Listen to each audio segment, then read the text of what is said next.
This is the Natural History Museum in Rotterdam, the Netherlands, where I work as a curator. An ordinary day at work can pass without much excitement. But on June 5th, 1995, a loud bang against the window changed my life and ended that of a duck. When I heard this bang, I looked out of the window and I saw this. This was the duck. It died because of the collision with the glass, but next to it was a live duck. And please pay attention, both are of the male sex. Then this happened. The live duck mounted the dead duck and started to copulate. Well, I'm a biologist, I'm an ornithologist. I said to myself, this is something wrong. One is live, one is dead, that must be necrophilia. And remember, both are of the male sex. Homosexual necrophilia. So I sat down, took my notes, took pictures, and I could do so for about 75 minutes. Then I got hungry, I wanted to go home, but before I did that, I really had to collect the duck for the collection of the museum. And of course, I checked the sex of the dead duck. And here's a rare slide of a duck's penis. So it was indeed of the male sex. So what do you do when you see something new to science? You publish it. Well, it took me about 6 years to decide to do that, because I couldn't explain this behavior. I could tell the story in a bar, at a birthday party, at the coffee machine, but I couldn't share it with my peers. In the end, I did it. The first case of homosexual necrophilia in the mallard duck.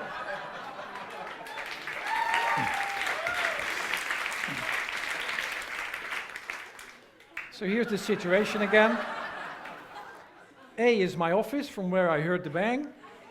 B is where the duck hit the glass. C is from where I watched it. About 6 people read my paper. But then, I got a message from Mark Abrams from Harvard University telling me, you've won a prize. You've won the Ig Nobel Prize. I said, the Ig Nobel Prize? Shouldn't this message come from Stockholm? No, it came from Cambridge, Massachusetts. And the Ig Nobel Prizes, they honor achievements that first make people laugh and then make them think. And the goal is to make more people interested in science. So I said, yes, that's a nice prize. So I went to the ceremony, and the ceremony is very special because real Nobel laureates, and you see about 12 Nobel laureates here, give the prizes to the Ig Nobel Prize winners. And you get 60 seconds to say something.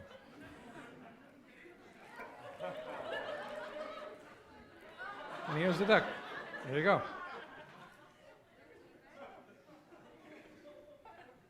Okay. Winning this Ig Nobel Prize changed my life. People started sending me all kinds of duck-related things. I have a huge collection. But more importantly, I became a kind of specialist in remarkable animal behavior. And if somewhere on this planet a bird or a mammal behaves badly, I know of it. First, there are the mistakes.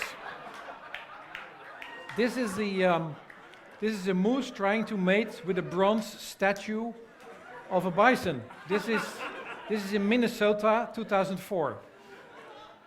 This is in the Netherlands, last year, April, a frog trying to copulate with a goldfish. And now this is serious science. This is the first ever victim of homosexual necrophilia in a ground squirrel. The specimen was collected in 1959 and still kept in the Bell Museum in Minnesota. Here are barn swallows, a roadkill in Hong Kong, 2004. Turkeys in Wisconsin. And if you take a look at the other pictures, you see the famous turkeys of the experiments they did in the 50s in the US, which concluded that turkeys copulate with almost everything, including a detached head. But look here. What's wrong with this picture? the position. These are cane toads in Australia, by the way. And these came in just a month ago from the Netherlands. Take a good look. You see the position of the female is lying on its back. And the missionary position is not done in birds. Besides, the duck was dead for 2 days. So there was my theory. I thought, well, death has to be sudden and in the copulatory position to have necrophilia possible. I don't know where this will end. Well, to end this now, a more serious matter, you're all invited to join me at June 5th, 5 to 6 for Dead Duck Day. We do it every year. We congregate at the Natural History Museum in Rotterdam to remember the bird that hit the window and to discuss new ways to prevent birds from colliding with glass, because that is one of the major causes of death in birds worldwide. When that's over, we go to a local Chinese restaurant. We have a 6-course duck dinner. I hope to see you next year on June 5th. Thank you.